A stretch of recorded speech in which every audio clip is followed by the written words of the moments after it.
الحمد لله الذي رفع السماء بقدرته ودحى الأرض بمشيته وخلق الخلائق بإرادته. الحمد لله الذي كتب الآثار ونسخ الآجال. القلوب له مفضية والسر عنده علانية. الحلال ما أحل والحرام ما حرم والدين ما شرع والأمر ما قضى. الخلق خلقه والعبد عبده وهو الله الرؤوف الرحيم. قال الله تبارك وتعالى بعد أعوذ بالله من الشيطان الرجيم بسم الله الرحمن الرحيم. وقال الذين كفروا لا تسمعوا لهذا القرآن والغوا فيه لعلكم تغلبون. وقال لا تجهر بصلاتك ولا تخافت بها وابتغ بين ذلك سبيلا. وقال لا تسبوا الذين يدعون من دون الله فيسبوا الله عدوا بغير علم.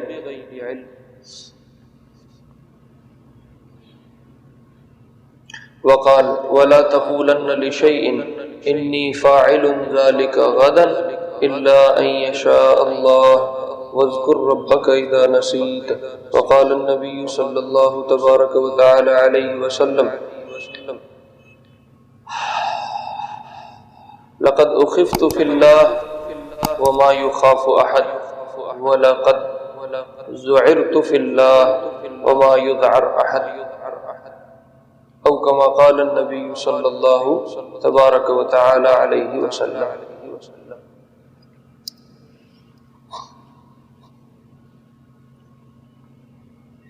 پچھلے جمعے ہم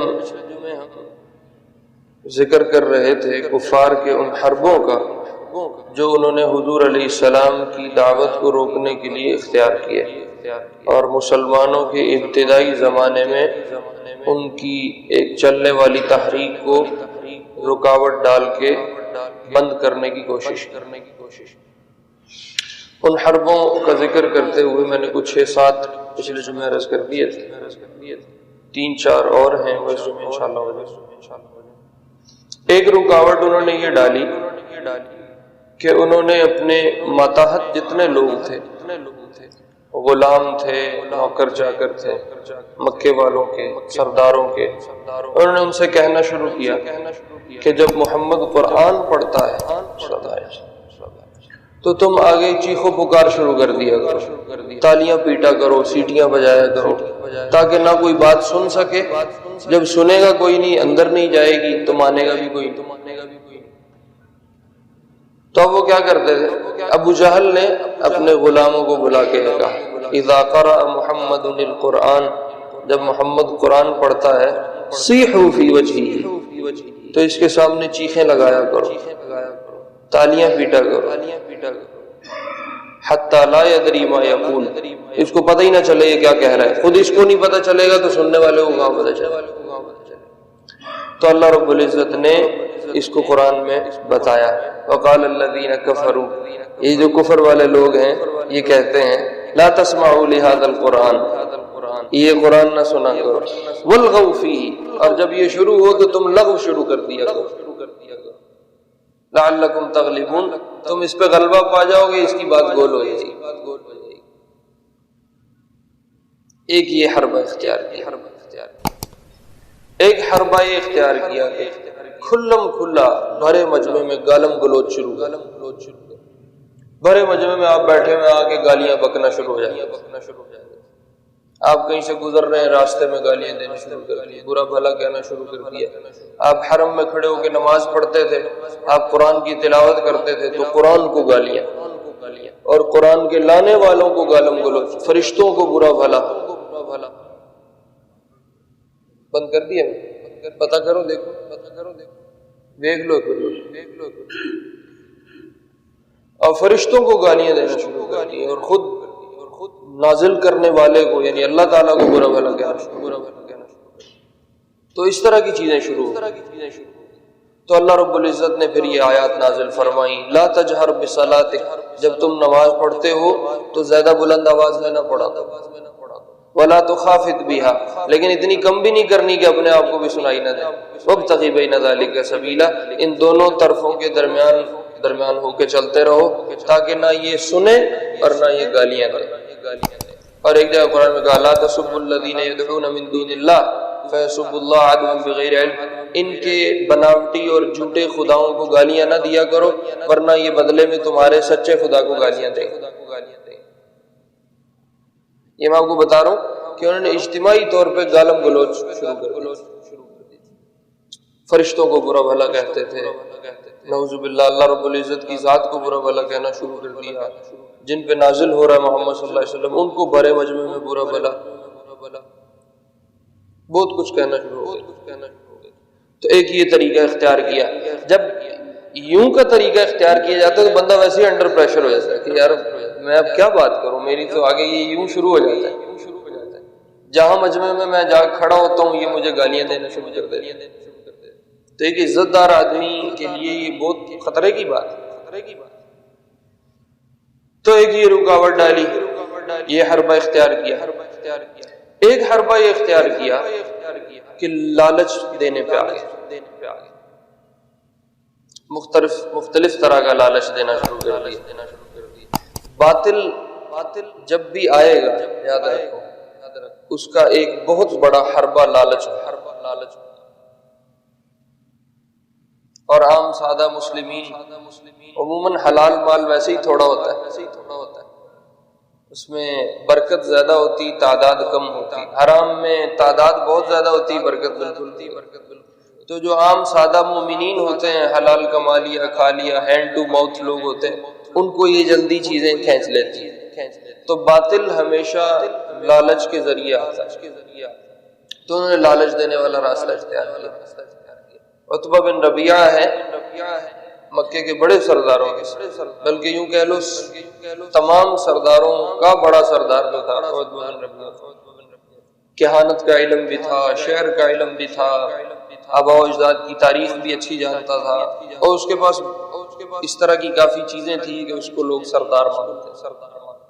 عمر بھی سب سے زیادہ تھی. جو صحابی نہیں مشہور خالد بن ولید رضی اللہ عنہ، ان کا یہ والد تھا عتبہ بن ربیعہ، اور اس کی کنیت ابو الولید ہے. خالد بن ولید، ابو الولید اس کو کہتے ہیں. عتبہ بن ربیعہ اس کا نام ہے. یہ ابو جہل اور یہ جتنی کمپنی اکٹھی ہو کے آئی اس کے پاس، اور اس سے کہا ہم سمجھتے ہیں کہ آپ ہم سب سے زیادہ عقل مند ہیں، دانا ہیں، دانشور ہیں، اور آپ جو بات کریں گے وہ صحیح ہوگی، اس لیے ہم آپ سے یہ درخواست کرتے ہیں کہ آپ جا کے محمد سے بات کریں. آپ بات کریں کہ یہ اپنے کام سے باز آ جائے. اس نے کہا اچھا میں جاؤں گا بات کروں گا.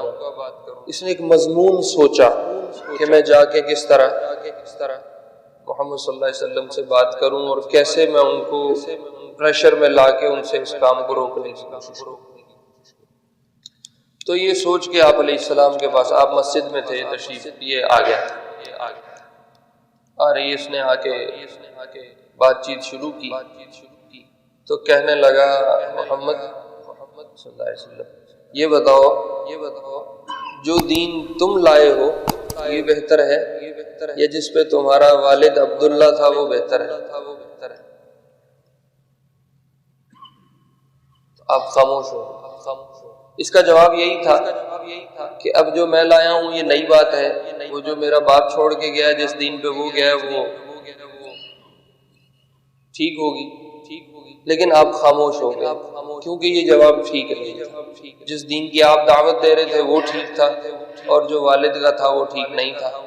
اب اگر آپ یہ کہہ دیتے کہ جو میرے والد کا تھا وہ ٹھیک نہیں تھا تو وہ وہیں بھرے مجمع میں شروع ہو جاتا، دیکھو یہ تو اپنے باپ کو بھی غلط کہتا ہے، اور آپ کو مجبوراً چپ ہونا پڑتا. یہ اس نے ایک اعتراض کی شکل گھڑی تاکہ جب حضور اس کا جواب دیں گے تو میں دبا لوں گا. آپ علیہ السلام کو تو اللہ نے علم وحی دیا، خود دانش دی، عقل کے سرچشمہ تھے. آپ خاموش ہو گئے اور جواب ہی نہیں. یاد رکھو کبھی بھی اعتراض کا جواب نہیں. جب اعتراض آئے اس کا جواب خاموشی. آپ ایک اعتراض کا جواب دے لو گے تو وہ دوسرا کر دیں، آپ اس کا جواب دے لو گے وہ تیسرا کر دیں، آپ تیسرے کا جواب دو گے وہ چوتھا کر دیں گے، تو آپ ساری عمر تو پھر جواب ہی دیتے رہو گے، اپنا کام تو رہ جائے گا۔ آپ دیکھو نا، یہ رد میں کتابیں لکھی، ادھر سے سنیوں نے لکھ دی ایک کتاب، ادھر سے جواب میں ایک اور نے لکھ دی کتاب، ادھر سے ایک اور کتاب آئی، ادھر سے جواب در جواب در جواب در جواب، کتنی کتابیں تو جوابوں میں ہی چلی گئی، اور کتنا وقت ضائع ہو گیا، کتنا پیسہ ضائع ہو گیا، کتنی جوانیاں اس پہ کھپ گئی۔ اعتراض والا باز تو نہیں آتا، اس کا چونکہ مقصود سمجھنا تو ہوتا ہی نہیں، وہ تو اگلے کو دبانے کے چکر میں ہوتا ہے، اور جو دبانے کے چکر کی پہلے نیت لے کے بیٹھا ہے، آپ اس کو کیسے ٹھیک کر سکتے ہیں؟ اس لیے اعتراض کا جواب خاموشی ہوتا ہے۔ ہمارے استاد جی تھے، وہ کہا کرتے تھے اعتراض کا جواب نہیں ہوتا اور میں نہ مانوں کا علاج نہیں ہوتا۔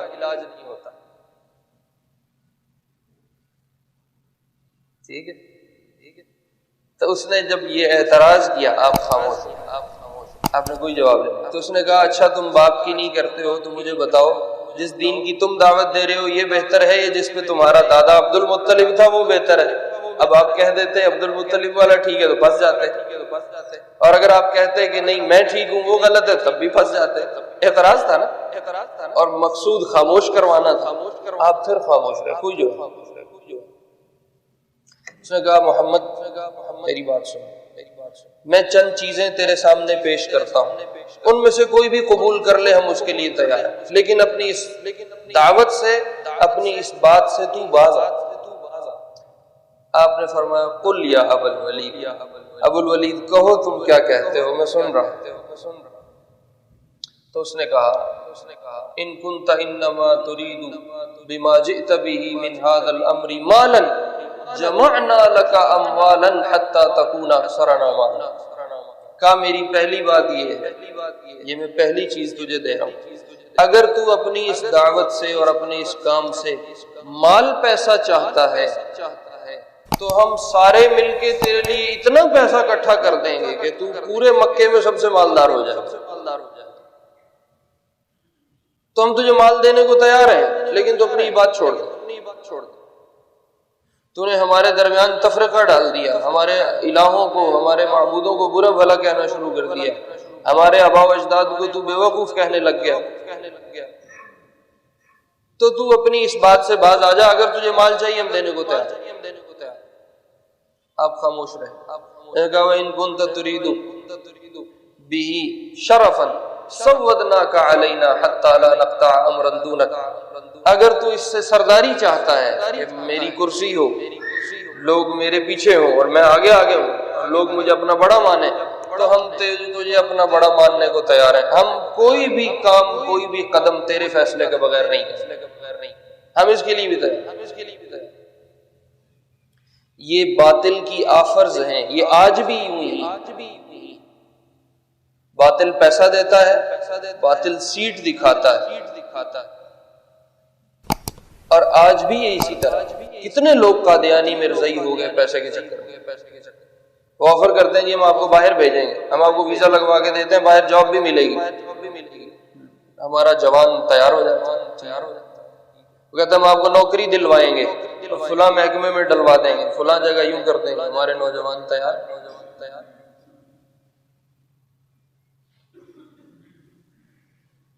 اسے کہا وَإِن كُنتَ تُرِيدُ بِهِ مُلْكًا مَلَّكْنَاكَ عَلَيْنَا، اگر تو اس سے بادشاہی چاہتا ہے کہ ہم تجھے بادشاہ مان لیں، اس سے پہلے تو ہمارا قبائلی سسٹم ہے، ہمارے اوپر کوئی بادشاہ نہیں ہے، لیکن اگر تو بادشاہت چاہتا ہے کہ میں ان سب کا بادشاہ بن جاؤں تو ہم سارے قبیلے تجھے اپنا بادشاہ بنانے کو بھی تیار ہیں، اور میں سب کی طرف سے آ کے بات کروں۔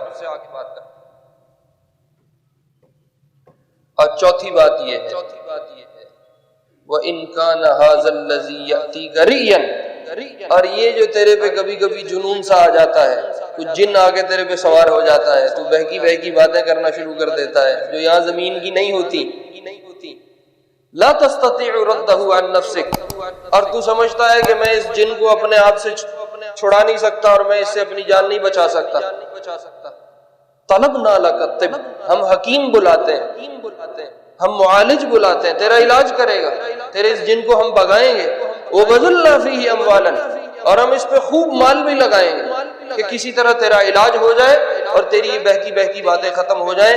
اگر تجھے یہ مسئلہ ہے تو ہم بتا، ہم اس کو بھی ختم کرنے کو تیار ہیں. یہ اس نے آفرز لگائیں.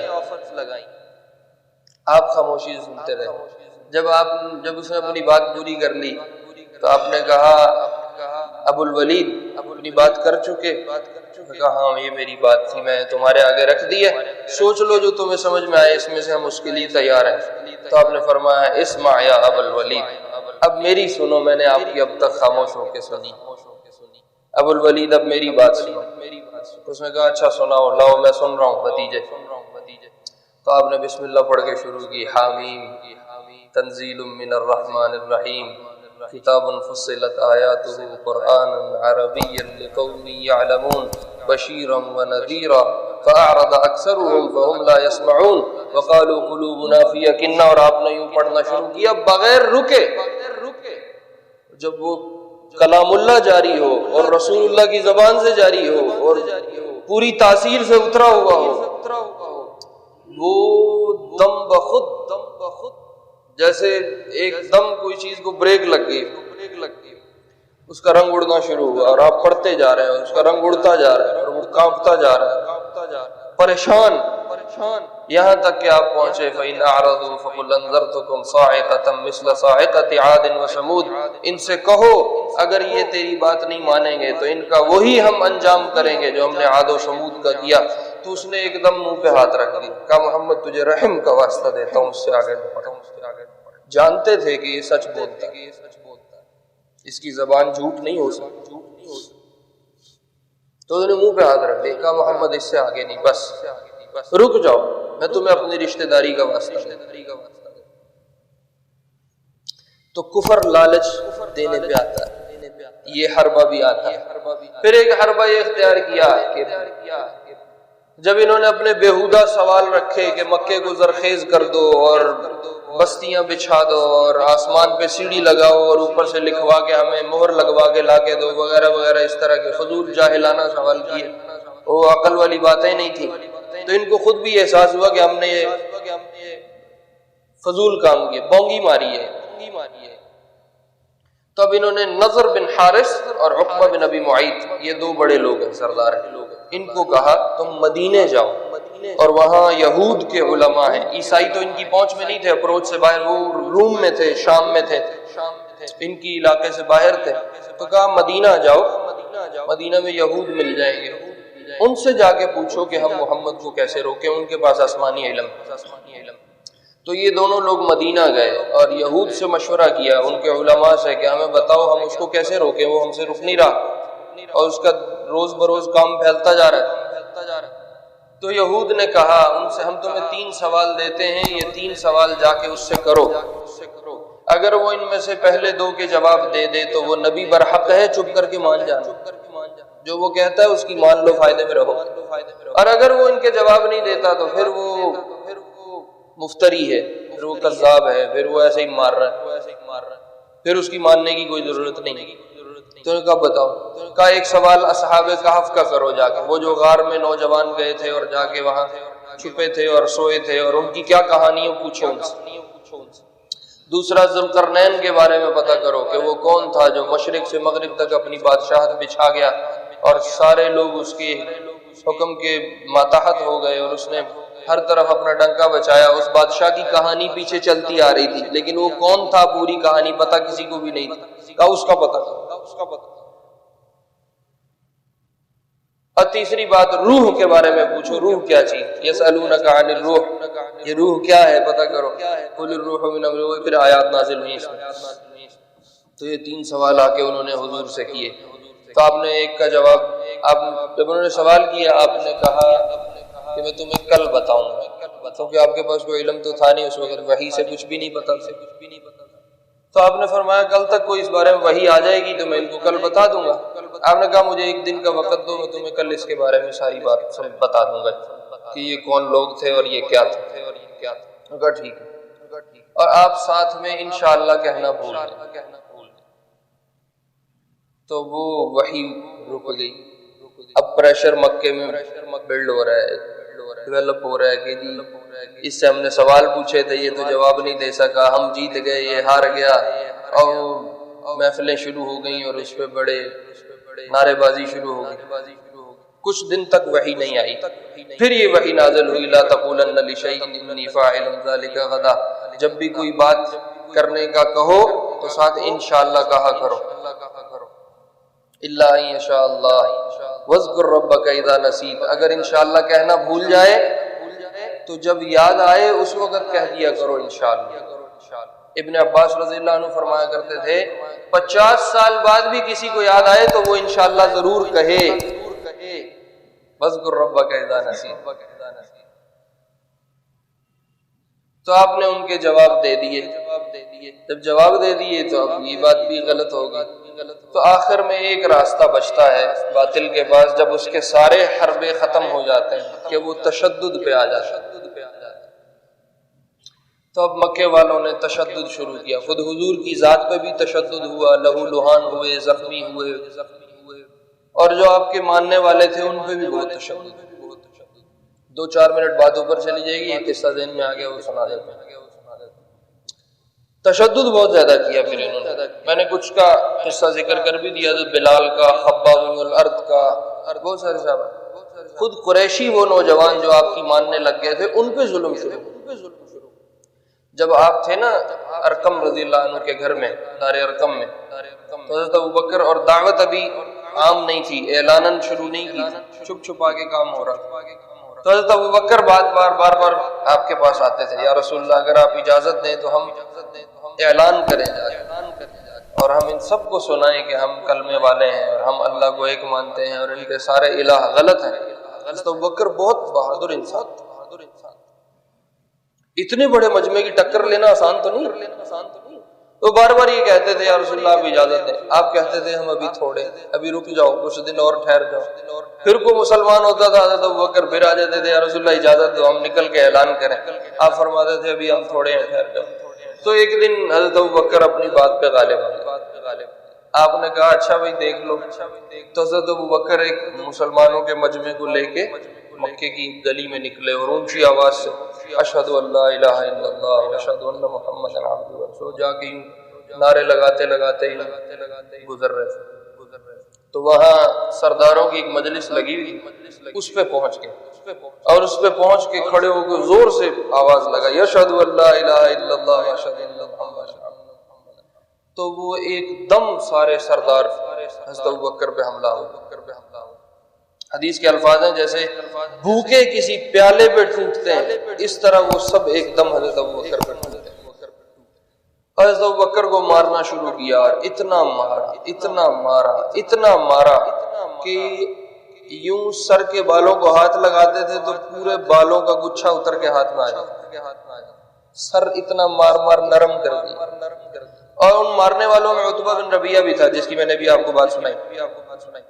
یہ عتبہ بن ربیعہ نے چمڑے کے 2 جوتے پہنے ہوئے تھے، اس نے حضرت ابوبکر کو نیچے دیا ہوا تھا گھٹنوں میں اور اوپر سے سارے مار رہے تھے، تو اس نے چمڑے کے جوتوں سے حضرت ابوبکر کا منہ پیٹنا شروع، منہ پہ چمڑے کے جوتے مارے، اور اتنے مارے کہ حضرت ابوبکر کا مار کھاتے کھاتے یہ حصہ اور یہ حصہ اور آنکھیں اور ناک بالکل برابر ہو گیا، سوج ہو گیا، اور منہ سے بھی خون، ناک سے بھی خون، بال اتر گئے، بہت شدید پیٹا۔ حضرت ابوبکر بے ہوش ہو، تو کسی نے بنو تیم کو اطلاع دی جو حضرت ابوبکر کے قبیلے کے لوگ تھے، تو وہ ابوبکر کو پیٹ رہے ہیں، وہ سارے اکٹھے ہو کے آگے سمیت حضرت ابوبکر کے والد ابو قحافہ، بعد میں پھر صحابی بنے رضی اللہ عنہ، وہ بھی آگے اور چھڑایا، اور حضرت ابوبکر کو ایک گھر میں منتقل کیا۔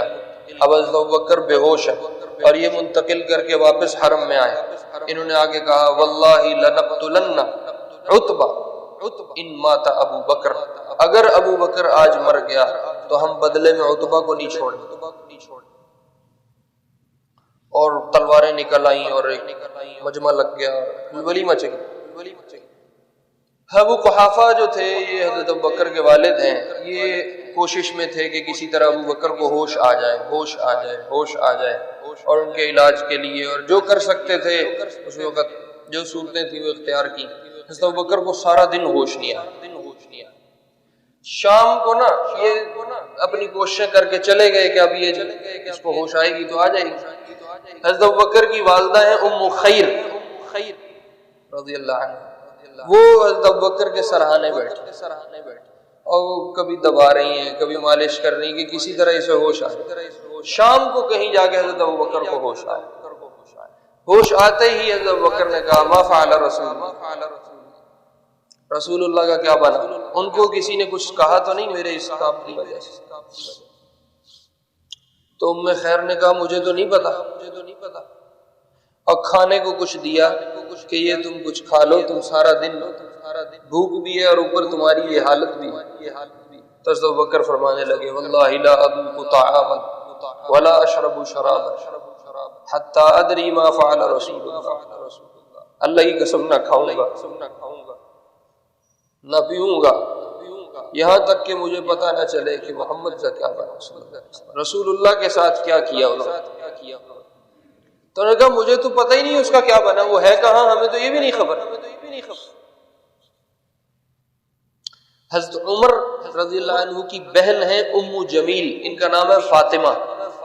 ام جمیل کی نام سے کنیت سے مشہور ہے. یہ مسلمان ہو چکی تھی لیکن اعلان نہیں کیا تھا کہ یہ مسلمان ہے. تو حضرت ابوبکر نے اپنی ماں ام خیر سے کہا ام جمیل کے گھر جاؤ اور جا کے پتہ کرو رسول اللہ کا کیا ہے، مجھے ان کی پہلے خبر لا کے دو پھر میں کھاؤں.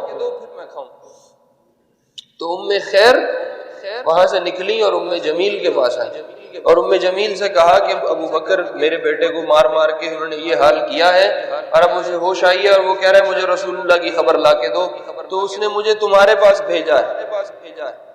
ام جمیل وہ خطرے کا ماحول تھا، ام جمیل چھپا گئی، کہا میں نہیں جانتی ان کا کیا حال، مجھے کیا خبر ہو کہاں پہ ہیں یا کس حال پہ. کہا ابوبکر نے مجھے تمہارے پاس بھیجا ہے. کہا مجھے تو ان کی خبر نہیں، البتہ میں تمہارے ساتھ چلتی ہوں، جا کے تمہارے بیٹے کا حال تو دیکھوں کیا ہو. اور بہانے سے ام خیر کے ساتھ ام جمیل نکل آئی اور آ کے حضرت ابوبکر کے سر پہ کھڑے ہو کے جو دیکھا ان کی حالت کو تو کہا جس قوم نے بھی تیرا یہ حال کیا اللہ ان سے انتقام لے. تجھے کتنا مارا ہے. تو حضرت ابوبکر نے فرمایا ام جمیل رسول اللہ کا کیا بنا؟ تو ام جمیل نے اشارہ کیا کہ تمہاری ماں کھڑی. تو حضرت ابوبکر نے فرمایا پریشان نہ ہو، میری ماں تجھے کچھ نہیں کہے گی، تیرا راز راز ہی رہے گا، بتاؤ رسول اللہ کا کیا بنا. حضرت ابوبکر کو یہ فکر تھی کہ یہ میں نے اعلان کیا ہے تو کہیں میرے بعد حضور پہ چڑھائی نہ ہو گئی. تو انہوں نے کہا کہ آپ علیہ السلام خیریت سے ہیں اور ارقم کے گھر پہ. تو حضرت ابوبکر نے فرمایا مجھے ان کے پاس لے کے چلو، میں جب تک دیکھ نہ لوں تب تک نہ کھاؤں گا نہ پیوں، کہ کہیں یہ مجھے دلاسا دینے کے لیے کچھ اور کہہ رہی ہو اور پتہ نہیں حضور کا کیا بنا.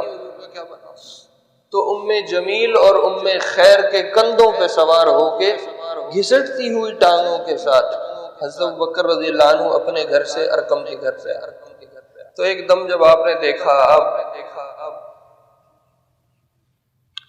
بے قابو ہو کے حضرت ابوبکر پہ گرے.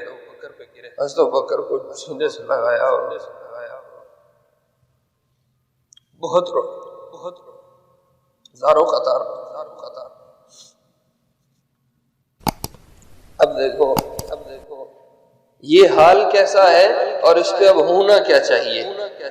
حضرت ابوبکر کہنے لگے یا رسول اللہ ہذہ امی، یہ میری ماں میرے ساتھ آئی ہے، برۃ بولدہا، یہ اپنے بچوں کے لیے بڑی شفقت والی ہے، عسى اللہ ان یستنقذها من النار، آپ ان کو دعوت دے دیں، یہ آپ کے پاس آ گئی، ممکن ہے یہ جہنم کی آگ سے بچ جائے.